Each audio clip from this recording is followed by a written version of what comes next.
आप सभी को मेरा नमस्कार।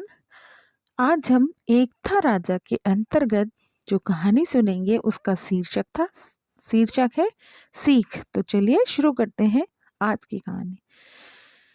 एक था राजा बहुत ही अच्छा, उसकी प्रजा में उसे बहुत खुश थी।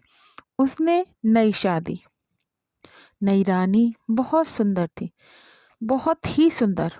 उसे देख राजा सब कुछ भूल गया, बस रानी के आगे पीछे घूमने लगा। रानी जो कुछ कहे राजा वह सुने, रानी जो कुछ करने के लिए मचले राजा वही करे, और रानी को सुखी देख अपने को सुखी माने। प्रजा के सुख दुख को चिंता उस पर ध्यान से उतर गई। अब कोई प्रजा की सुध लेने वाला ही नहीं था। प्रजा का बुरा हाल होने लगा। लोग धीरे धीरे राजा का राज छोड़ दूसरे राजा के राज में बसने लगे। जिस रास्ते से लोग जाते उसके पास एक बूढ़ा पेड़ था। उस पर एक चिड़ा और चिड़ी घोंसला बनाकर रहते थे। दूसरे राज में जाने वाले लोग कई बार थक कर सुस्ताने के लिए उस पेड़ के नीचे बैठ जाते। उन लोगों की बातें सुनकर चिड़ा चिड़ी को यह बात पता चल गई कि नई सुंदर और हटीली रानी के चक्कर में पड़कर राजा राज करना भूल गया है, और अब राजा की जगह रानी का ही सिक्का चलता है। इसीलिए दुखी होकर लोग राज छोड़कर जा रहे हैं। चिड़ा बोला चिड़ी से, देख तू मेरी बात पर हंसेगी, मगर तू सच मान, मैं 2 दिन में राजा का दिमाग ठिकाने लगा सकता हूँ। चिड़ी बोली, अगर ऐसी बात है तो घोंसले में बैठकर डींगे ना हाँक, जा राजा की मति सुधार दे और लाखों दुखियों की आशीष ले।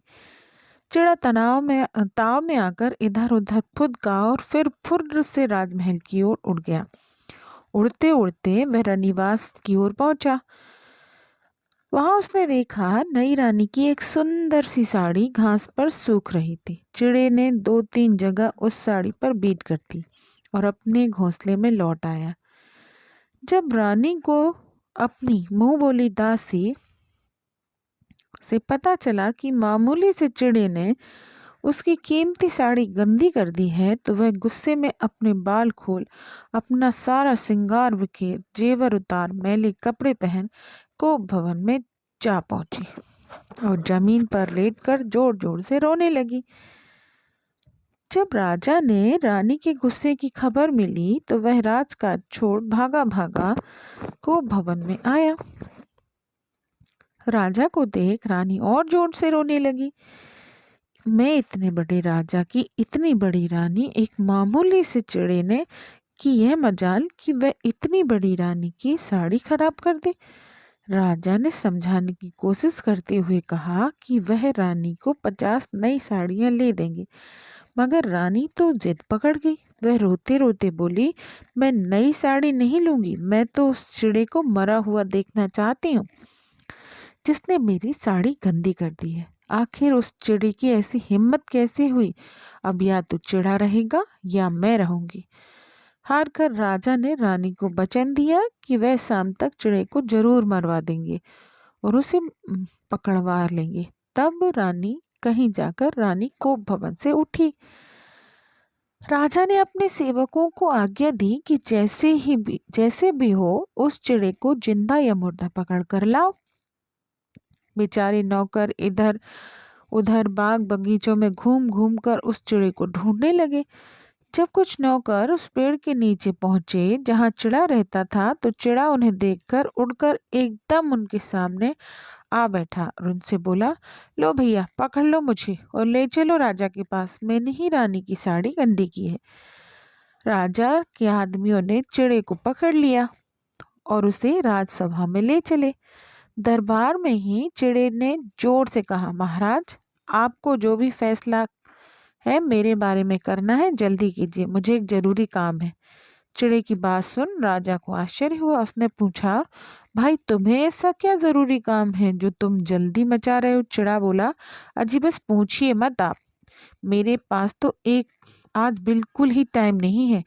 बात यह है कि जैसे आप आदमियों के राजा हैं, उसी तरह मैं चिड़ों का राजा हूँ। आज मेरे दरबार में एक बहुत जरूरी उलझन आ खड़ी है, मुझे जाते ही अपनी राय देनी है। चिड़े वहां मेरा इंतजार कर रहे होंगे। राजा ने कौतूहल से प्रश्न किया, क्या हम जान सकते हैं वह क्या समस्या है जिसके बारे में तुम्हें अपनी राय देनी है? चिड़ा बोला, महाराज समस्या यह है कि दुनिया में आदमी ज्यादा है या औरतें? राजा ने पूछा, तो तुम्हारी राय क्या है? चिड़े ने हंसकर कहा, भला यह भी कोई पूछने की बात है महाराज, साफ है कि दुनिया में औरतें ही ज्यादा हैं। महाराज राजा ने पूछा, तुम कैसे जानते हो? चिड़े ने जवाब दिया, महाराज जो अपनी मति खो दे और औरतों के कहने पर चले उसे आप आदमी कहेंगे।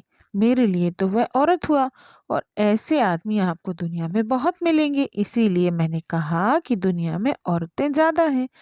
राजा सोच में पड़ गया। उसे लगा कि चिड़े की बातों में सच्चाई है।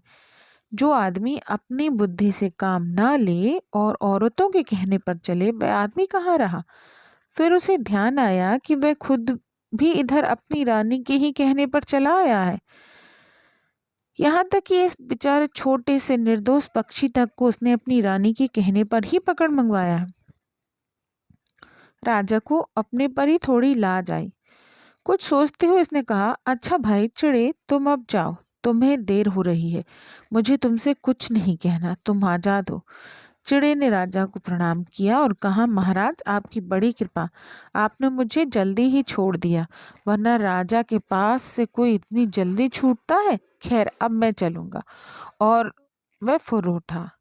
शाम होने पर जब राजा रनिवास में लौटा तो रानी ने पहला सवाल किया, यह बदतमीज चिड़ा पकड़ा गया या नहीं? राजा ने कहा, हाँ वह तो उसी समय पकड़ लिया गया था। रानी ने उत्सुकता से पूछा, फिर उसे मौत के घाट उतरवा दिया?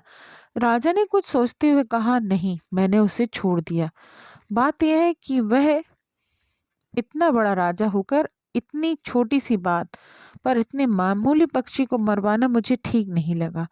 तुम भी इस बात को भूल जाओ। रानी, मैं तुम्हें ढेरों नई बढ़िया बढ़िया साड़ी ले दूंगा।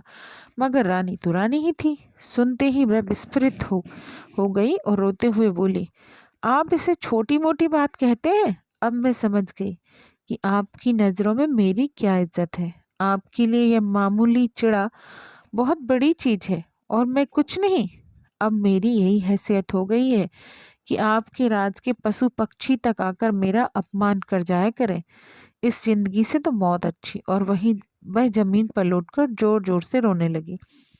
राजा ने उसे बहुत समझाया, मगर रानी ने तो कसम खा रखी थी कि वह समझेगी नहीं। ज्यों ज्यों राजा समझाता गया, रानी त्यों तो रोती चली गई।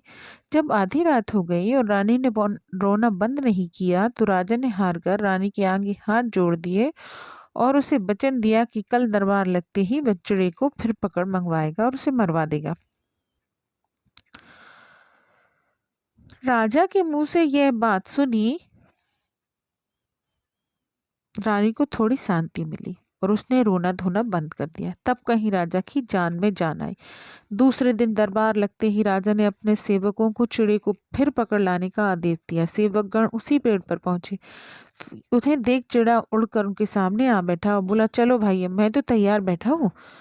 राजसभा पहुंचते ही चिड़े ने दूर से राजा को प्रणाम किया और जोर से बोला, महाराज, आपको अपना जो भी फैसला करना है जरा जल्दी करें, मुझे अपनी राजसभा में जल्दी पहुंचना है, बहुत जरूरी काम है। चिड़े की बात सुनकर राजा अपना गुस्सा भूल गया। उसने चिड़े से कहा, क्यों भाई, क्या आज भी तुम्हारी सभा में कोई जरूरी मुकदमा आ खड़ा है? चिड़ा बोला, जी बिल्कुल, आज तो कल से भी ज्यादा टेढ़ी समस्या है। मैं तो रात भर सो नहीं सका, उसी के बारे में सोचता रहा।